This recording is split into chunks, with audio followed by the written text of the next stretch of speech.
Hello, I am back with TV Musing. I'm going to put the Star Trek follow ups on hold for several days, as I mentioned in my last video. Um, and I'm going to zero back in on WANDAVISION. So now, tonight, episode 4 debuted. So I am going to talk about episodes 3 and 4. My previous WANDAVISION video, I discussed episodes 1 and 2. There's 8 episodes, I believe, all total. So as of tonight, we're halfway through the saga. Each episode has been running around 30 to 35 minutes, really 35 minutes, but to be honest, almost 5 minutes at the end are credits. Massive amounts of credits. So we're going to say 30 minutes apiece. So, we're 2 hours into the 4-hour epic then, right?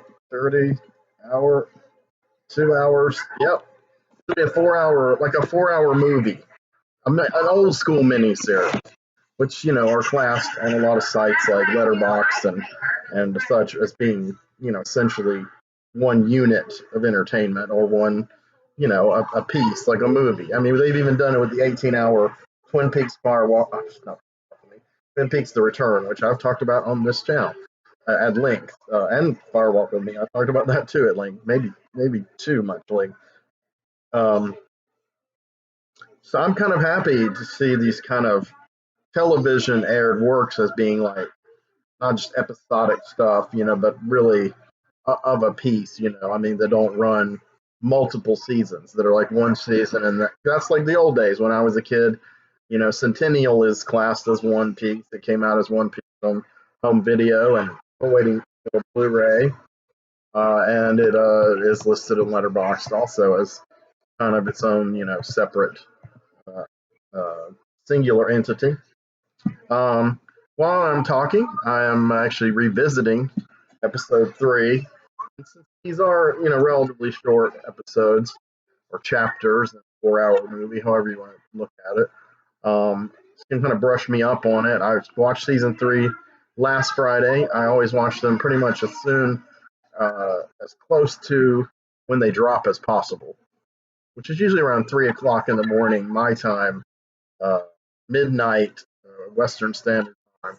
I'm not always, I might be awake, but I might not be awake enough to take them in late at night. I wasn't last night, so I went ahead and this afternoon I didn't have a lot to do, so I watched it as soon as I was, fairly awake and cognizant. So let's talk about episode 3 here, which on my accompanying screen is about halfway through. So I'll try to pad this out as much as possible and talk while the episodes are running. Do like an audio commentary, but you can't see what I'm seeing. But this will just help me cheat and I'm pretty good on 4. I just watched it a few hours ago. 3, I just wanted to be sure because a lot of revelations come down the pipe on episode 4, but they're direct. They're like grow exactly out of some turning points here in episode 3. So let's get into it. Episode 3 is now in color. So the series, yes, is now in color. It switched to color at the end of the last episode. Also, at the end of the last episode, there was, before it went to color, there was a glimpse into someone coming into Westview, the community where Vision and Scarlet Witch live. And there was the implication that this person was from the other world. We already heard a voice saying, Wanda, Wanda, can you hear me? And breaking her envelopment in the sitcom world that they're living in. Well, in this case, this person looked like they were in a beekeeper suit. They actually had bees flying around their head, which I'm still not quite sure the significance of the bees, but I do know why they're in the suit in episode 4. But in episode 3, she sees them and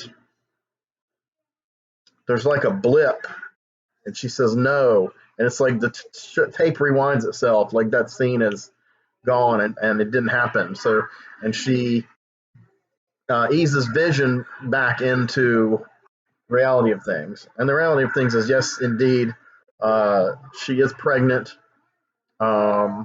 this is an adaptation in many ways, like I've said before in last episode of WandaVision coverage.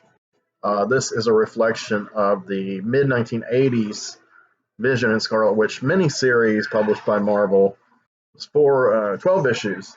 And in that one, early in the series, they are living in suburbia and they have various friends and visitors, such as her brother Quicksilver and their father Magneto, and Luke Cage pops in, and Doctor Strange, uh, Quicksilver's estranged wife Crystal, and some neighbors. And among their neighbors are these magicians, Glamour and Illusion. As I talked about in the last episode, uh, in my last episode about the show, that in episode 2, Vision and Scarlet Witch take on the personae of Glamour and Illusion, her being Glamour and him being Illusion. And they do this kind of magic act, which is similar to the ones that the comic book characters Glamour and Illusion do in the Vision Scarlet Witch series. Are you confused yet? You won't be after next week's episode of WandaVision. Okay, that was a shout out to Soap, one of my favorite shows since I was a kid. I might invoke it again, a time or three before this WandaVision thing's over.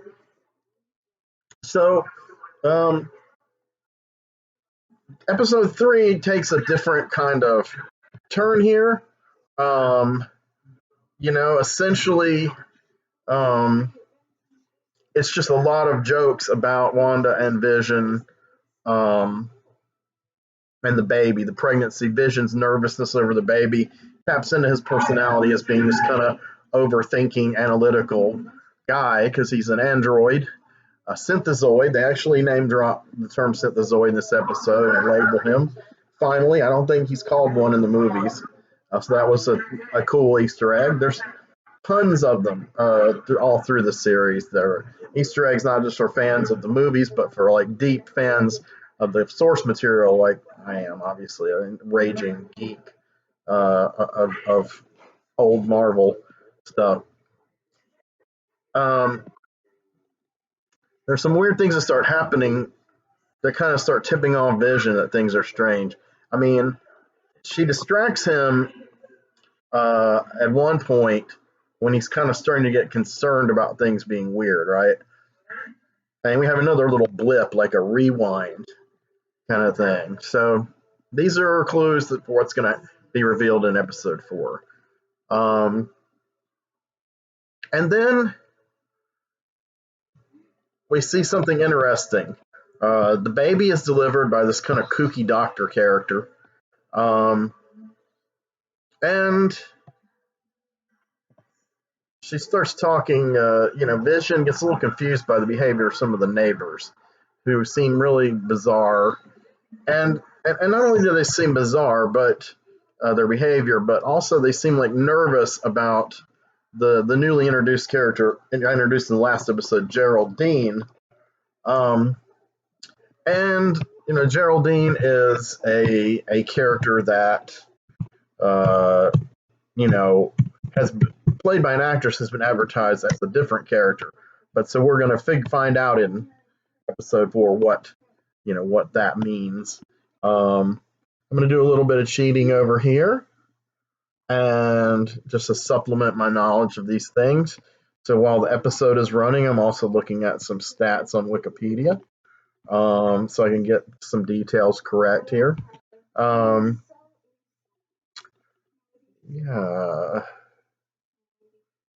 Oh, I see. Interesting facts on here. We've already met Catherine Hahn, who plays the nosy neighbor Agnes in the other settings, the 50s and 60s incarnations.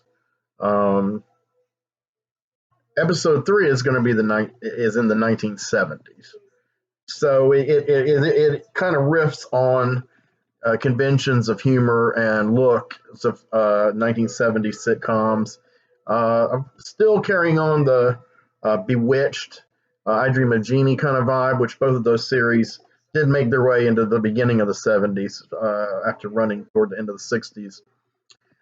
Okay, Teyonah Parris is the character playing Geraldine, and she's kind of you know, as to be a stereotype of the time that the character came out. The character, if this had been a '70s soap opera, I'm sorry, sitcom, Geraldine would have been this kind of jive talking, you know, hip kind of black chick with a big afro and kind of foxy brown like attire, and uses some of that jargon that you would hear in black exploitation movies or on shows like Good Times, which was a classic show, one of my favorites. I was a little kid when it aired, and it made a big mark. But something happens with it that's a big twist with this Geraldine character, um, because um, you know, like I said, the neighbors are kind of acting weird and making strange comments about her. The neighbors, I think what his name's Bud, I don't know. He's an African American actor that I recognized.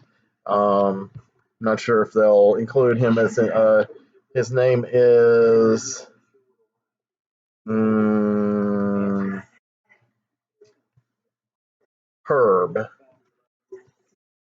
I will learn more about it.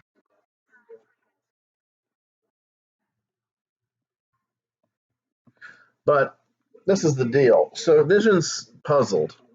He's very analytical, and he keeps seeing these flashes. Wanda sees the flashes too, and at first you think Wanda's uh, disturbed by them, confused, but it's not just that she's menaced. Really, Vision is the one who's distressed when these kind of things happen that are kind of this leakage from, I guess, our MCU reality into this sitcom reality. Wanda, however, we're starting to figure out by the end of episode 3 is actually trying to protect the sitcom reality, the alternate reality. It's not so much that she's distressed or afraid, she's protective of this uh, life they have. And where it kind of pivots is when Geraldine, well, when she mentions, you know, they have twins, by the way, Billy and Tommy, same name as their twins in the '80s comic book series, miniseries. In the comic book miniseries, if I could remember correctly, they were named after family members of the Vision. So Tommy was named Thomas after Thomas Horton, a guy who created the original Human Torch, whose body became modified into the Vision by Ultron in the comics. Of course, some of that was later retconned too, but then during the dreadful Byrne era, but then retcons to an extent during the Bushek miniseries Avengers Forever, which is really the last Avengers Marvel series that I kind of seriously read. I wasn't collecting back then. I loved the Carlos Pacheco art. I'm friends with him on Facebook. And I liked the way Bushek, it wasn't a very lively script, but it did have a lot of cool characters and combinations of Avengers. It had every different kind of Avengers lineup, and it also had it reconciled some of these dreadful continuity mistakes that Byrne had visited onto the Avengers and reconciled them with the Roy Thomas, Steve Englehart material, which I grew up with.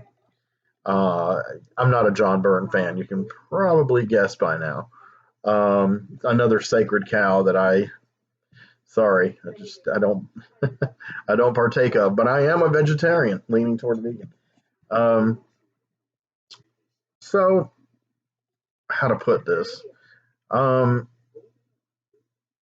oh yeah, Billy, the other twin, named William in the comic book after Simon Williams, Vision's brother, whose brain patterns presented the template of his personality overlaid onto Jim Hammond, the original Human Torch's mind. So they used his brain patterns to rewrite I guess you could say, the code. But they weren't really talking in these terms in the late '60s, early '70s. But that's essentially what happened. Um, so Billy and Tommy are born in the show, in WandaVision, in the sitcom reality. They are born. Well, we've only seen the sitcom reality. We just keep, like I said, hearing these weird things, these little intrusions on their reality that Wanda begins to start erasing from the tape of the sitcom and um, taping over, omitting, censoring, right when Vision is kind of starting to suspect there's something deeper happening that doesn't feel quite right to him.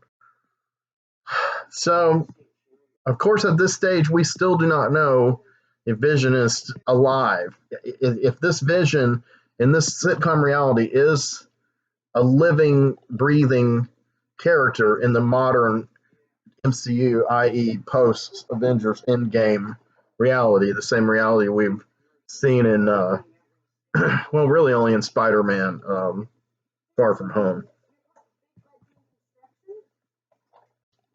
Arizona iced tea tonight. No more alcohol for a while.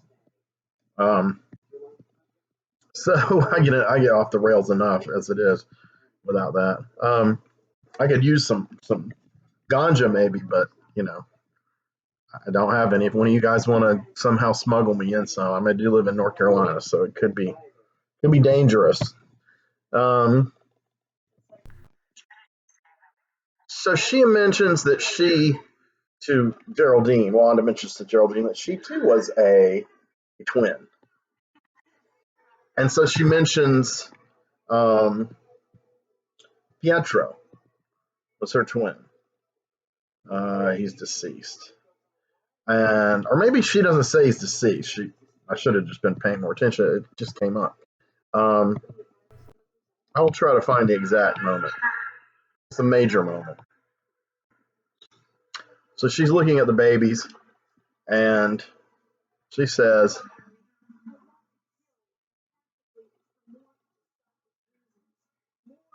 Geraldine is looking really weird. Like her mind is shifting out of the Geraldine personality. She says to Wanda, Pietro was killed by Ultron, wasn't he? And then she kind of tries to play it off when she sees how disturbed Wanda is and seemingly confused, and then not just confused, but disturbed and then angry. Meanwhile, the neighbors are telling Vish that, Geraldine has no family. She's kind of a newcomer, an outsider to the neighborhood. And there's a hint that they're all like that, all the neighbors. And Vision is like, what the hell? So Wanda gets increasingly pissed off, and Geraldine switches back on the Geraldine and on persona that everything's cool, and funky, and Wanda, you're such a strong woman, you're my friend, and Wanda is visibly angry. I don't know if I've seen her this angry. Well, I haven't seen her this angry since she took on Thanos. She was pretty fucking angry then. She's a kind of an angry character. I mean, if you watch Age of Ultron, before she kind of realizes that she's being played by Ultron, she's really scary and hateful toward the Avengers. But she's got a sweet side too. I mean, Wanda is a character that has a lot of dimensions, and Elizabeth Olsen is just incredible in this part. She's one of my favorite comic book character Avengers, as is Vision, and these actors are perfect, absolutely perfect for these characters. Anyway, Wanda gets triggered by the fact that Geraldine has this necklace with a symbol, and it's a symbol of a sword. And I immediately thought of the comic book kind of shield-like aggregate called SWORD. It's an acronym like SHIELD. And I've forgotten what it stands for, but that does come up in episode 4, what it stands for, and that is, in fact, that's what her symbol refers to. So who is this person from SWORD doing in their reality, and seems to know stuff, but then is kind of, you know, is she Geraldine or is she someone else? Of course, the neighbors play everything off with Vision, but Wanda's pretty livid, and she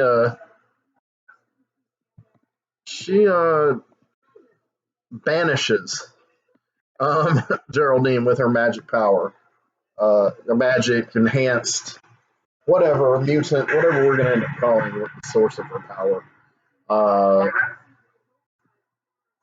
And she goes flying out of the house, kind of like way down this field, like levitating above air, and then boom through this kind of energy field, and boom onto the street. And then she's in color, of course. Well, the show's in color now, but she's in her outfit. Her hair's has dropped a little bit, and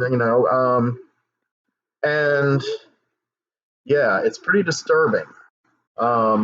Because then we see kind of this weird, she drops in this field, and it's outside of Westview. There's kind of like these barracks and tents and things going on outside, kind of like a military occupation scenario. This is kind of what I thought all along with the voice. I was like, Wanda, can you hear me? Where are you? And I had heard some clues in interviews with some of the actors, and they do show such an operation, and that's like the end of episode 3. And and it goes into the song Daydream Believer.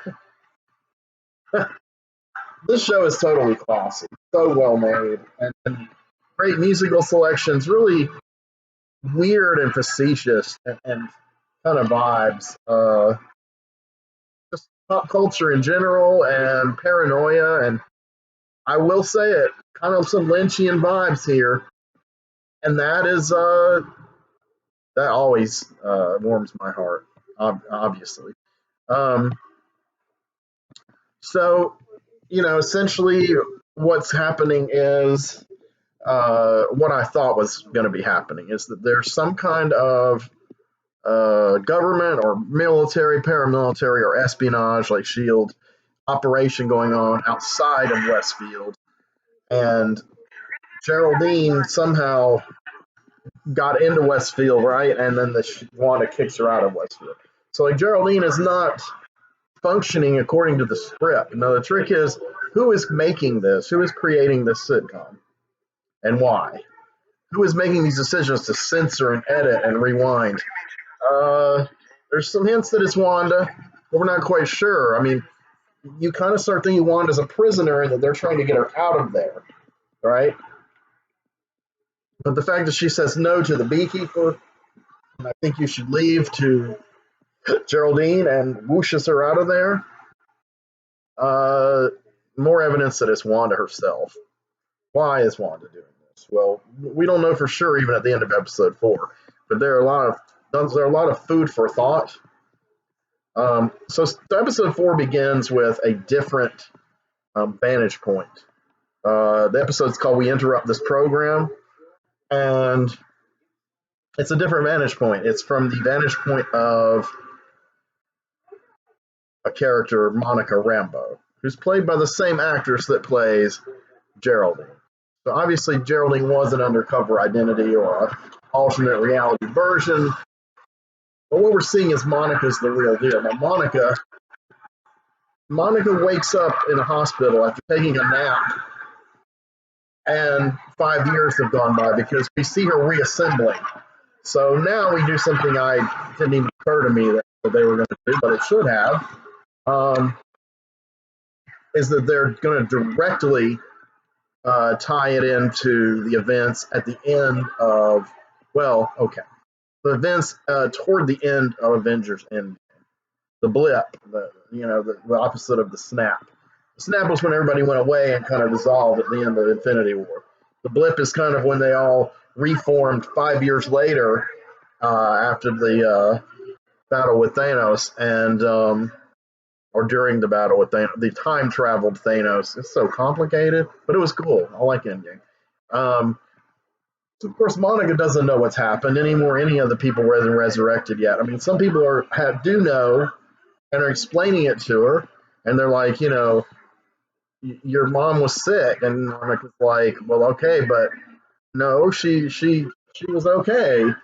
And then the woman's like, the doctor's like, well, it came back. The cancer came back 2 years ago. I'm sorry, came back 2 years after she blipped away, the snap.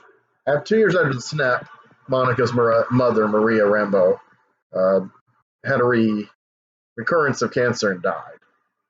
So Monica is blipping back in the hospital, the same place she was when the snap happened.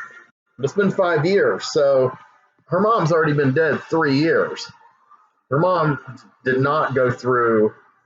Um, Her mom did not go through the snap. She survived the snap, only to just die of the recurring cancer. Monica was gone. Looks like all the people we saw were gone for 5 years, as we noted at the beginning of Avengers Endgame. There have been 5 years between the end of Infinity War, the beginning of Endgame, and then they go into Avengers do what they need to reverse the effects of the snap. So we move on a little bit past the events. Maybe I don't know if it's weeks or months, but things have settled down a bit after uh, the blip and people are back. And she goes to Sword headquarters. So now we confirm, yes, this is Sword, and it is the organization shown in the Marvel comics of the last, say, 15 years. I think maybe Brian Michael Bendis created it for the new Avengers comic. I could be wrong because I kind of, stopped reading permanently around that time. But, I hear things. I keep up here and there. I think Spider-Woman worked for Sword at one time, Jessica Drew, but a character we haven't seen in the MCU, but I'm sure we will at some point. So basically, you've got a new head of Sword because the other guy, I guess, blipped away, or I don't know, didn't come back. I forgot. It's covered in the dialogue here, but basically, this guy is named Tyler Hayward, I believe, and he's the head of Sword now. And I don't know if he's a character from the comics or not. But anyway, he welcomes Monica back, and Monica assures him everything's cool now after having kind of a freak out about her mom dying while she was dead, thanks to Thanos. This guy's pretty cool. He's a little stodgy. And, basically we find out that Maria Rambeau, who was a character in the movie Captain Marvel, she was best friends with Carol Danvers, and she was a female pilot in the 90s. We find out that around the time, she had a child, a young daughter, Monica, in the movie. That took place in like the mid 90s. So we find out, 25 years on from the events of Captain Marvel, that Monica's growing up, obviously. She's probably in her 30s now. And not long after the events of Captain Marvel, Maria founded the Sword organization. And it's to deal with sentient threats. Let me read you let me read you what the anagram of Sword stands for, because obviously Shield is one, and I don't remember what it stands for more. Sword, Sentient Weapon Observation Response Division. So, yes, sentient. What was it? Sentient. I already forgot. Sentient weapons. So I guess that's an allusion to Ultron, and also to other, terrestrial and extraterrestrial threats that are basically sentient weapons. They aren't exactly humans, as we reckon them, on Earth. And so the dialogue proceeds, to establish that Monica was a leading agent of Sword. She kind of carried on in her mom's footsteps. And at this point, they have a mission for her back in the field, which is it's a terrestrial mission. It's a missing persons mission. And that's really all she's told, and she's not real happy with it. At first, she's cool with Hayward. Then she's like, "Hey, I was a what? Why are you letting me put me down the field for a terrestrial missing persons division?" And she's like, "I don't want to do that." And they tell her, that all agents who went away during the snap are limited to now for these kind of cases because of the risks or the impact on them. And unfortunately, her own mother is the one who put those protocols into effect before she died. And so Monica's not real thrilled with this. She said, "Whose protocol is this?" Your mother's. So, yeah. But she did think, Monica's mother did think Monica would eventually come back somehow. That's what we're told. She had faith or whatever. She had faith in Tony Stark. I don't know, or whoever she thought was going to save them, the Avengers, whatever. Even though most of the Avengers were decimated too. But so they send Monica, and Monica goes to New Jersey, and she goes to the town of Westview. She rendezvous with the liaison to the case from the FBI, and that is Jimmy Woo, who I believe was introduced in Ant-Man and the Wasp, which I did see in the theater.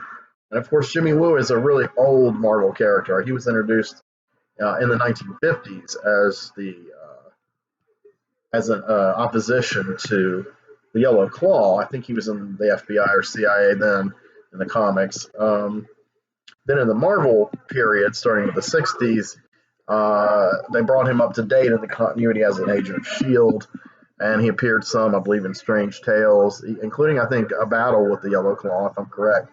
And then in the mid to late 70s, he was one of the main S.H.I.E.L.D. agents that went up against Godzilla in the Godzilla um, Marvel Comics series by Doug Moench and Herb Trimpe. And of course, that Godzilla series, Marvel no longer has the rights to Godzilla, but they did reacquire the rights to reprint Godzilla's whole series into the Essential Godzilla and confirm that it is canonical. And they've referred to Godzilla a number of times and even shown him in a disguised version once or twice. So later, Jimmy Woo was used in the Ages of Atlas series, which is really one of the few post Bill Jemas era Marvel titles that was pretty good. I mean, it picked up on a lot of 50s Marvel characters, and Jimmy Woo was one of them. So Atlas becomes another,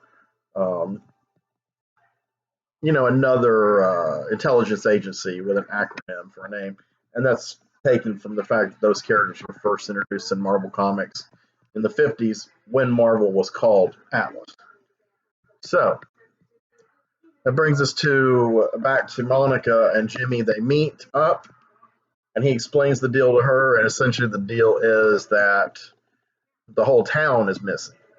Not just that it's a missing person, it's a missing town, and they can't get into it. Nothing can get in or out of it, and they're not sure who's doing this or why. So the mission is they're going to try to send Monica into the town. And at this point, it's getting a bit like Twin Peaks and the X-Files. And I'm loving it. I mean, it's really, the vibe of it is really, to me, obviously inspired by those two shows, where you have FBI agents who are dealing with paranormal and weird stuff. And I really dig this element. I wasn't exactly expecting it to play out like this. I knew that Monica was in it. I didn't know she was in Sword. She might be in Sword in the comics, and I've forgotten or didn't know that. I knew Jimmy Woo was going to be in it, and he was the one talking to Wanda that she was hearing. But they explain it in this episode, what's going on. So this whole episode really is a break from the sitcom, decade by decade continuing story of Wanda and Vision in suburbia. It's kind of pulling back and showing things from another vantage point. So you're seeing Monica and Jimmy as the main characters in our MCU reality. And that is kind of pretty cool. So you're seeing the outside world, and you're starting to see that the world is the world in the sitcom is not our world. And then they try to figure out what it is. Well, they send in a drone, the drone vanishes, and then Monica gets too close to this energy field surrounding Westview, and this started to remind me of the shimmer in the movie The Annihilation. I mean, Annihilation, not The Annihilation. There's a lot of recent and modern contemporary cinematic and television show influences on WandaVision. Visually, story-wise, tropes, and I really like it. I really like that Marvel is opening up, and instead of going bigger and more bigger like Endgame, they're getting down to it, and they're getting into the nooks and crannies of a darker side, a more modern, more cinematic view of the modern Marvel universe. Uh, Storytelling that's not so broad, though arguably not as much in game, but arguably the Russo brothers' work, as opposed to say Whedon's or some of the other directors of Marvel movies.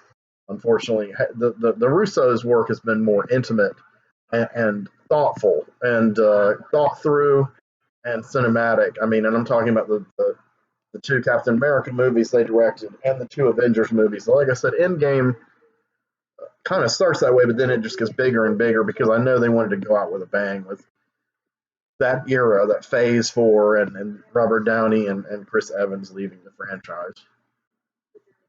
So here we bring in a character familiar to MCU geeks, and a beloved character, I guess, because she's so kind of quirky and silly and irreverent, but also very attractive young lady. She's like a gorgeous geek. Kat Dennings from Two Broke Girls. She reprises her role of Darcy Lewis from the first two Thor films. Now she's still in astrophysics, and she's come a long way. And it's funny, I saw on YouTube an interview with her. She talked a little about her character. She didn't say much, but she hints that Darcy's at a higher level now than she was. She's not just kind of this intelligent but kind of sidekick foil for Jane Foster. It's a bit different now. Now her knowledge is more recognized in the field. She's got a doctorate now since we last saw her. And so she's considered like an expert in astrophysics. So it's picking up kind of threads from the first two Thor movies, especially the first one with Jane's original work and what brought her into contact, her and Darcy into contact with Thor. Excuse my beard. I just shaved and it's kind of like, whooshy. Puppy. So Darcy brought in as a field consultant on this kind of little tent. They've got these barracks they've set up outside of Westfield to observe, to do the observe and response part of SWORD. And so she gets this weird thing called a something scope. I'm gonna look at that again. It's this kind of quaint looking object, an analog equipment she has, and it's called a physioscope instrument, and it measures these things she calls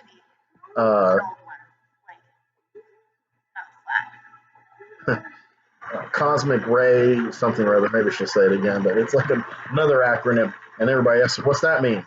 It basically has to do with cosmic radiation, ambient cosmic radiation that has been drifting through the universe, the Earth, since the Big Bang. It's a long time. So she's got this thing and she's trying to measure it. And then she gets this weird blip on it and she's like, she's not telling one of the SWORD operatives who's kind of a dork, kind of a rigid, by the book guy, macho guy. But she's kind of musing to herself and checking it out. And finally, she asks for an old analog television, like as she puts it, a non-flat screen TV, with an antenna and everything. And so Hayward comes in and Jimmy comes in, and they're kind of trying to take a look at what Darcy's learning with this little setup she's got going. It's an odd setup, but this starts to push things into a new area as far as some solid revelations and ideas about what the fuck is happening here in Westview.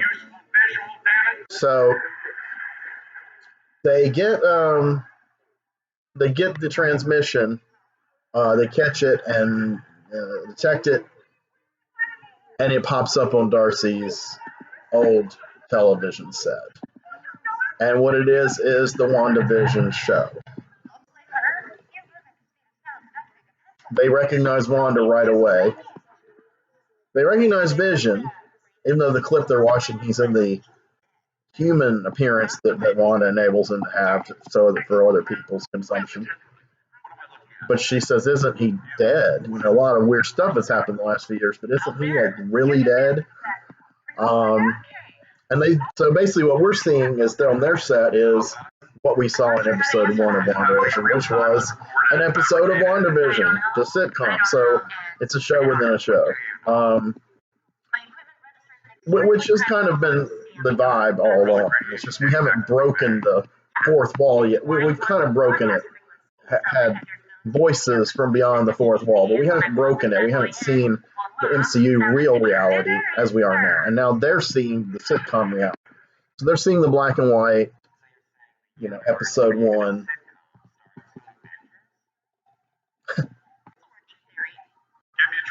And Jimmy Woo is he's tripping on Darcy, about her theories, and he thinks it's all insane and absurd and crazy and hard to believe, but he's going to go with it.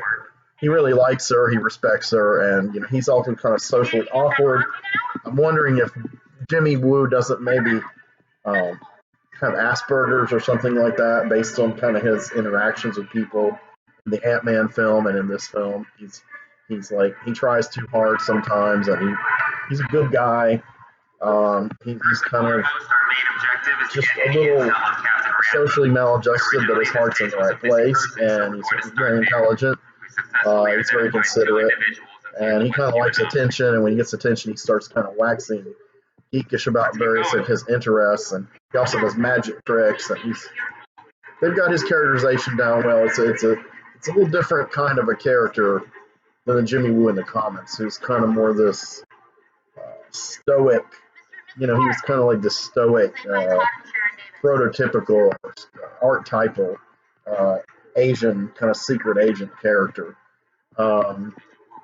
But so he is a bit different than the character in Agents of Atlas, but different in a way that it fleshes him out, makes him distinctive. So anyway, through facial recognition, they start to recognize people, the characters on WandaVision, the show, and they get recognition, they get blips, and basically they match up against real people in the real world. They even pull copies of these people's driver's license, and they give their real names. And these people playing these characters like Herb and the other neighbors. And then they see Gerald in episode 2. And they're like, there's Monica.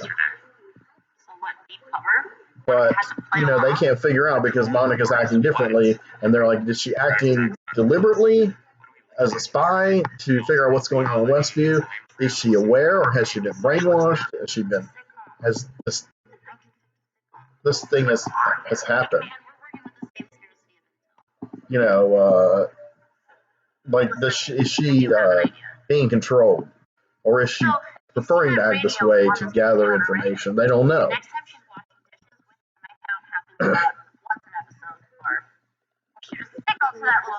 So what they're going to do is they're going to rig this thing up where certain things that happen in every episode, certain little scenes like washing the dishes and such, they're going to send a signal and try to get Wanda to hear them from our reality. Darcy's kind of giving everybody orders, and of course she's throwing out all her usual one-liners and kind of this kind of snappy, irreverent, I guess millennial. It's like a millennial geek kind of attitude. I mean, she's funny. I mean, she's very irreverent and she's a little bossy, but she's she knows her shit. And that's one thing that's cool is they don't just play her they play her funny, but they also play her effective. Whereas in the Thor movie, she was funny, and you were kind of like, how is this ditzy chick astrophysicist? And now it's like, okay, now I get it. But anybody can grow up in. So in Marvel time, we're in the year 2023, and Thor took place in 2011. So yeah, in 12 years, a person can grow up a lot and get their doctorate and still be kind of an irreverent goofball. So they replay the scene in episode 2 where Wanda hears the transmission, and it is Jimmy. We're confirmed here. I only knew that because of the interview. I didn't know that otherwise. But it is confirmed, yeah, that it's Jimmy. If I had seen that interview, I wouldn't have known for sure who it was. I don't think by his voice. but it breaks the continuity in the WandaVision show for Wanda temporarily. And so it kind of freaks her out. And the thing skips. In other words, we saw in episode 2 that we've seen what's really going down in Westfield, that Wanda's seemingly making happen. We're getting closer to that conclusion. And in that scene, she was with a kind of snooty neighbor chick, and the woman accidentally broke her glass, and she started bleeding, and her blood was red, even though everything else was black and white. In that same episode, they found a little thing that looked like a little mini helicopter. And we realize in episode 4 that that was the drone originally sent in by Monica that didn't come back, that prompted Monica to get closer to the energy field. So what Darcy is seeing, though, something skips, and you don't see the glass cracking and the blood. And Darcy is a little confused, and they end up coming to the conclusion that yes, something is censoring the show, parts of it, of the transmission. And that's confirmed when we see they're trying to send somebody underground, see if they can get around the periphery of the field via underground. And they do successfully. And this person emerges in Westview. And this is the beekeeper-like character we saw toward the end of episode 2.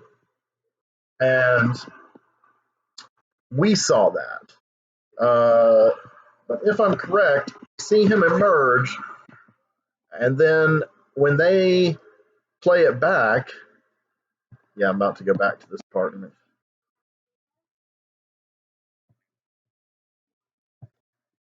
Oh boy. Yeah, they I think that's when they kind of realized that,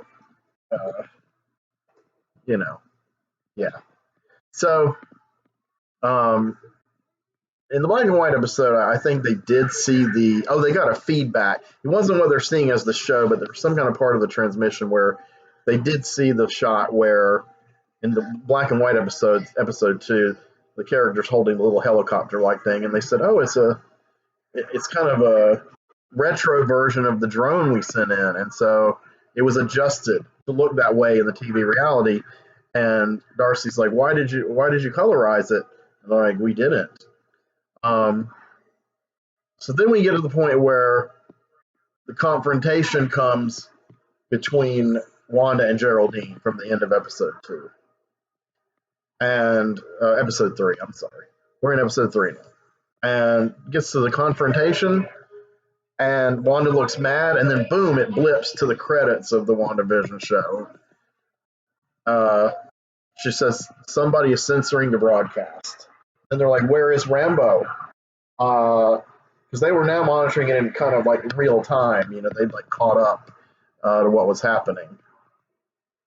And then we see it pulls back, and we see again what really happened, which was it's roughly the same scene as the end of episode 2, or 3. I'm sorry, I keep getting mixed up.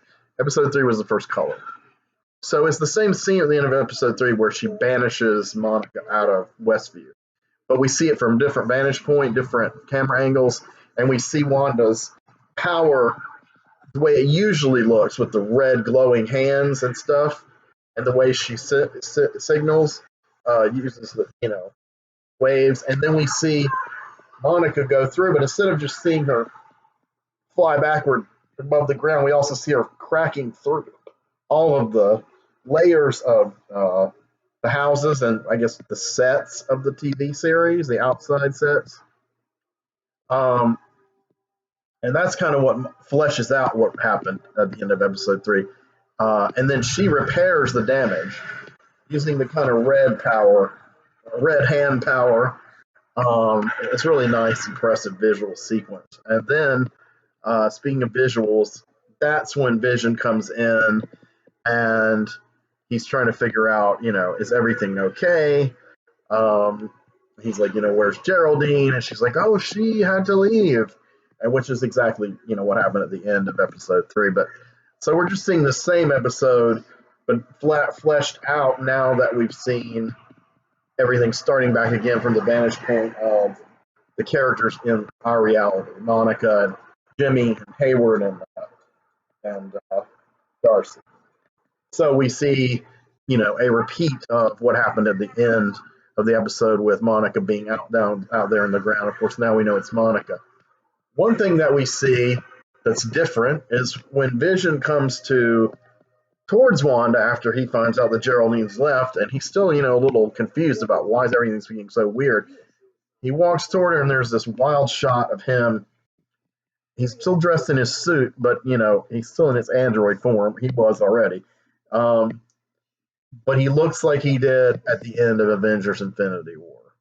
All the color has faded out of him. His eyes are empty, glazed, and his forehead is shattered where Thanos took the mind gem. And this is just for a second. He's talking to her, and he looks like this, and she sees him as that and freaks out a little. Looks again, and there he is. He looks like the regular android Vision. And Vision's like, let's leave. If things are getting weird, we can go away. It's like he's still trying to figure out what's going on and how to get things better. He's the husband, he's the fixer, and but she is like, no, this is our home. So this is a big extension of the ending of episode 3. And Monica's out there being examined by Sword, and they're like, what is it? And she said, it's Wanda. It's all Wanda. And then we have Wanda picking up the babies. And so there you kind of have in my opinion, the confirmation that Wanda has created this sitcom with her power. This episode ends with them cradling the babies, and great choice of music. Just like, Avengers Endgame started with Dear Mr. Fantasy by Traffic, and episode 3 ended with Daydream Believer. This one ends with one of my very favorite Jimi Hendrix songs, Voodoo Child Slight Return. So we've got the heavy riff, and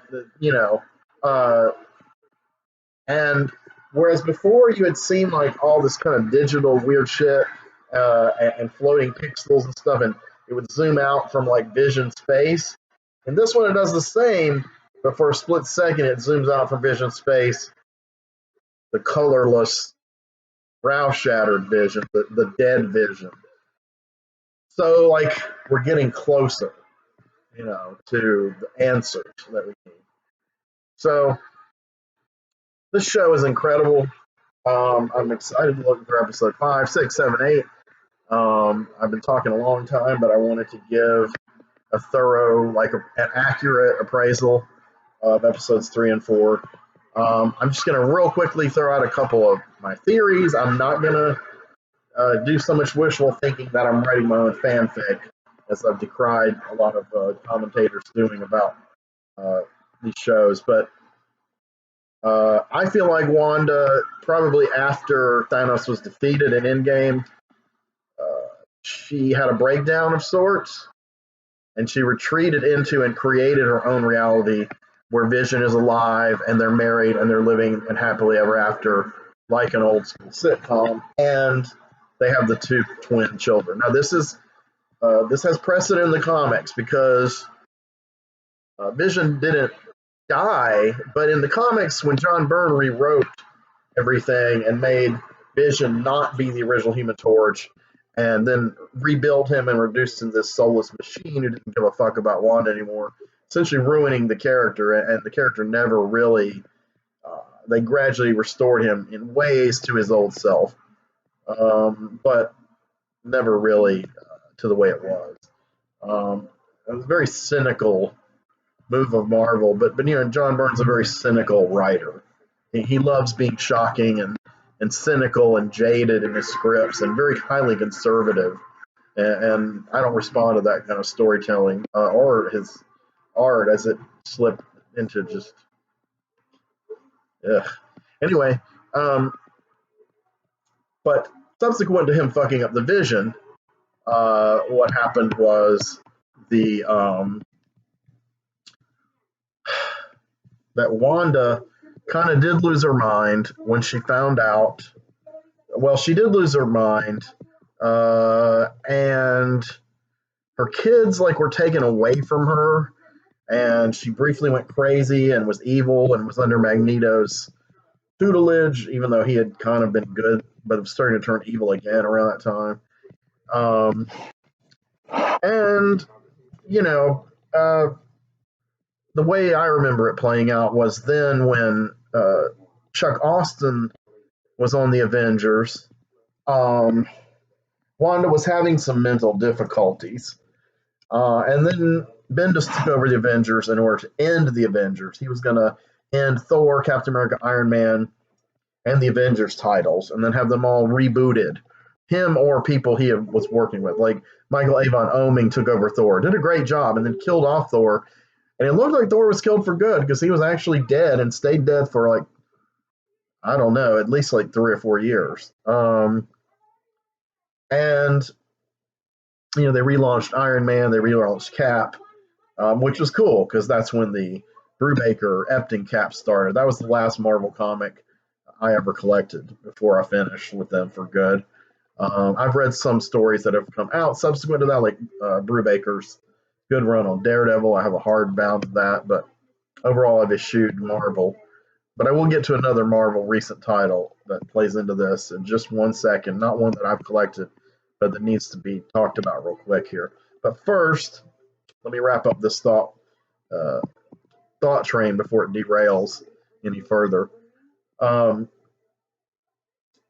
When Bendis took over Avengers, he had a few issues to wrap up Avengers, which basically meant killing off a lot of things and redefining a lot of things.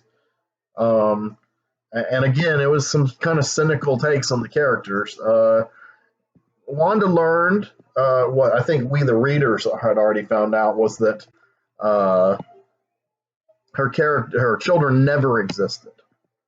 She created them, but they were kind of in her mind, and her mind warped others' perceptions to accept them as reality, but they never were real, tangible beings with souls.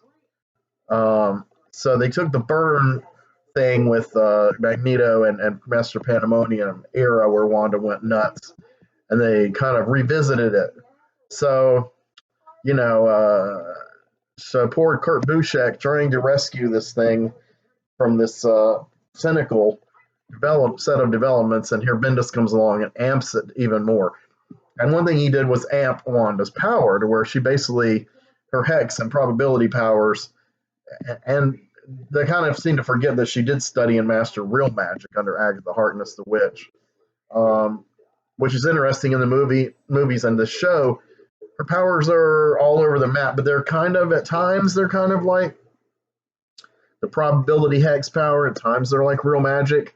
And then at times, they're like this power boost. And I think that's the direction they're going in. So there is precedent in the comics, even though the comics themselves were kind of flawed. At least they are drawing from different sources, but they're putting them together, the elements, and rearranging into a palatable way for me. So if you can take work by John Byrne and Bendis, two writers I really dislike, and make it palatable and interesting and make it work within a certain framework, some pretty great writing, and really they put a lot of thought into this. All eras of Vision and Scarlet Witch as characters.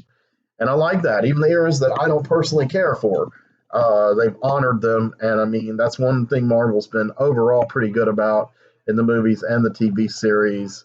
Um, I think the new Spider-Man stuff with Tom Holland leans a little much toward the recent stuff and the Ultimate Spider-Man stuff by Bendis, and I don't care for any of that stuff. I don't even care for a lot of the Straczynski Spider-Man, but it just went completely, went downhill even further from there, and I think that's a little unfortunate. Sam Raimi was trying to do the Stan Lee, Steve Ditko, John Romita, Jerry Conway Spider-Man, um, and he did a damn good job overall at doing it. The Holland Spider-Man movies are fun.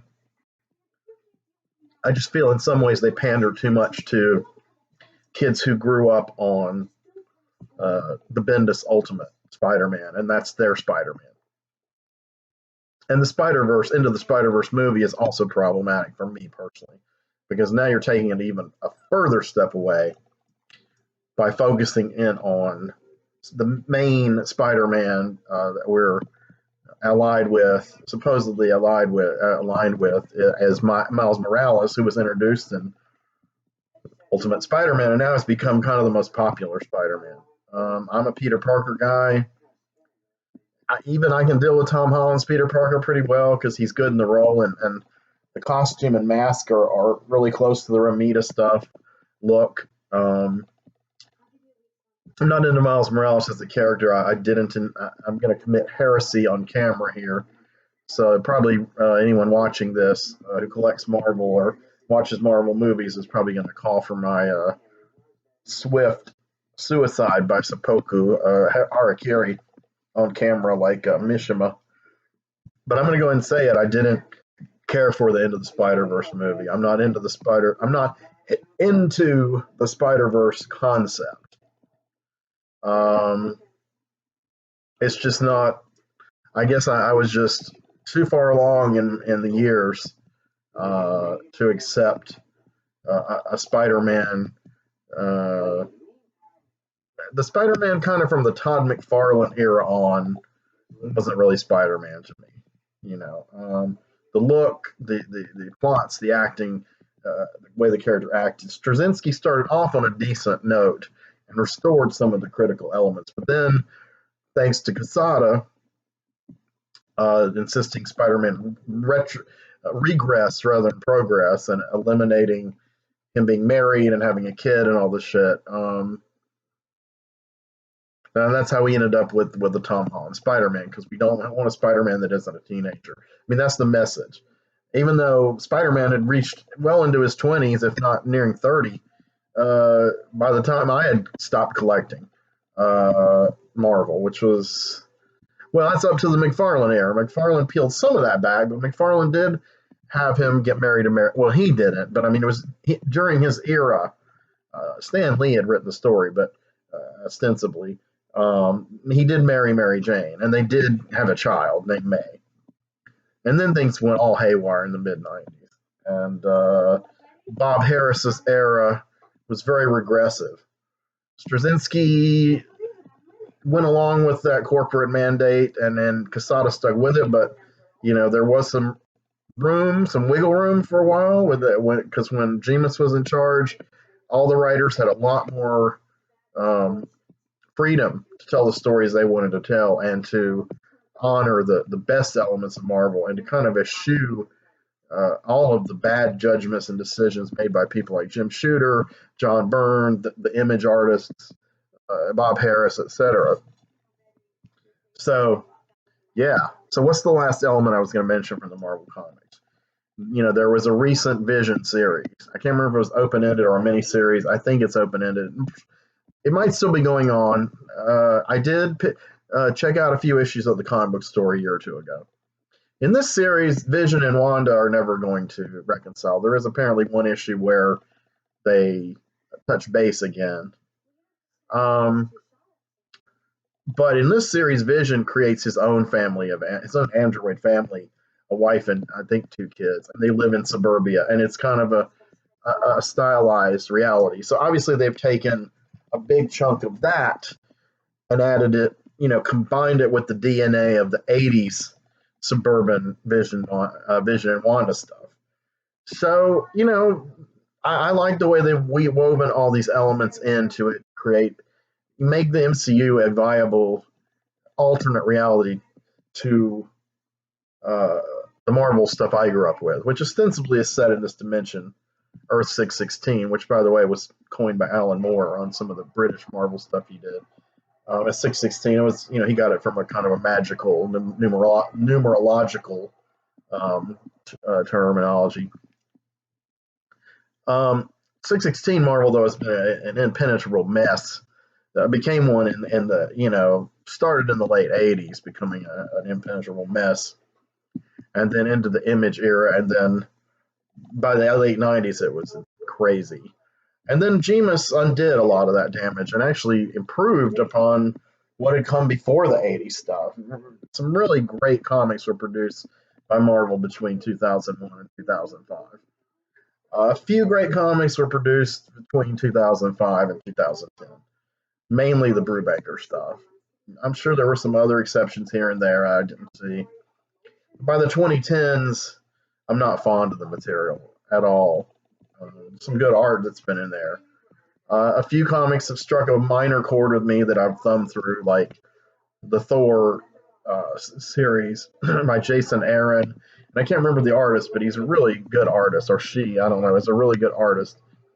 But the whole, Jane Foster as Thor storyline, I didn't like the idea at first, but the way it was done was pretty excellent. The art really was fantastic, and the storytelling was nice. And I know a lot of that run is going to make it into Thor: Love and Thunder, the film directed by Taika Waititi, which apparently has just started filming.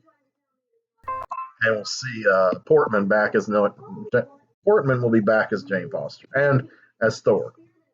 I'm pretty excited about that. Between that combination of elements, a pretty good comics run with Waititi returning and Natalie Portman, who I've really come to appreciate in recent years a lot more. And of course, Hemsworth's always cool. So I've ran my mouth for over an hour about this WandaVision thing, but I did talk about 2 episodes.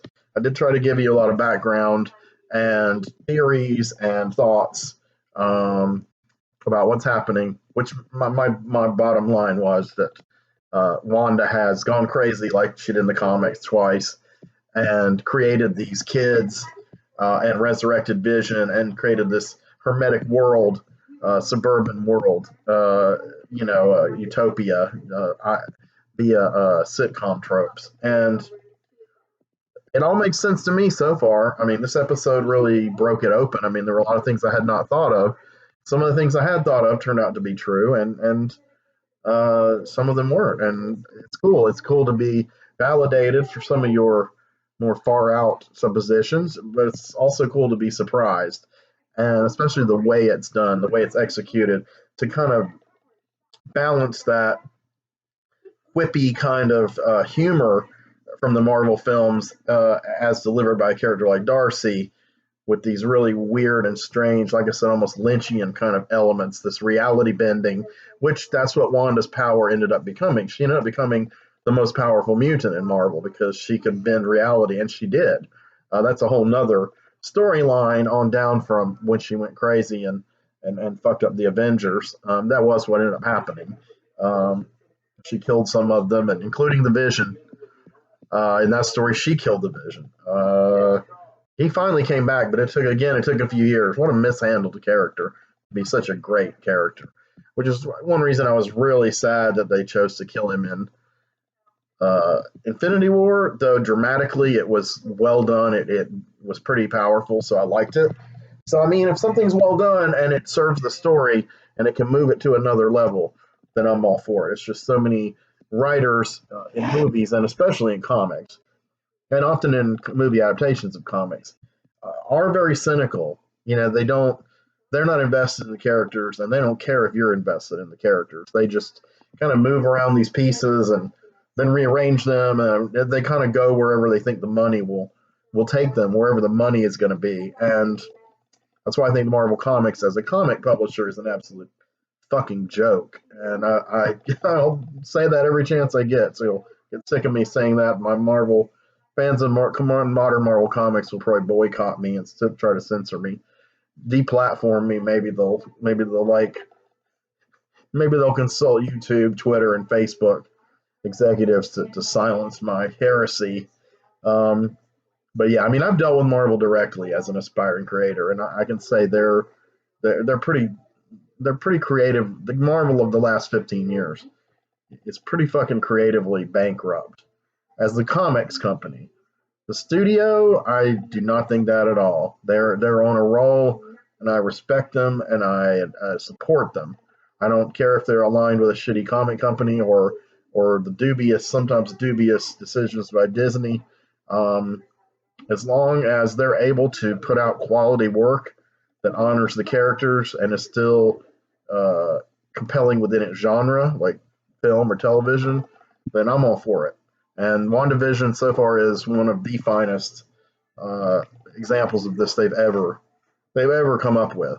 To me, this is Captain America movie level of greatness for Marvel. So that's high praise from me. Uh, so anyway, in a few episodes, maybe after I get the Star Trek stuff caught up, I'll revisit WandaVision. It'll be a couple of weeks. I'll do issues, episodes 5 and 6 of the series. So anyway, good talking to you. Hope all of you are doing well. And I will now bow out. I'm going to watch Heathers, which I haven't watched in a while, a longtime favorite of mine. Take care.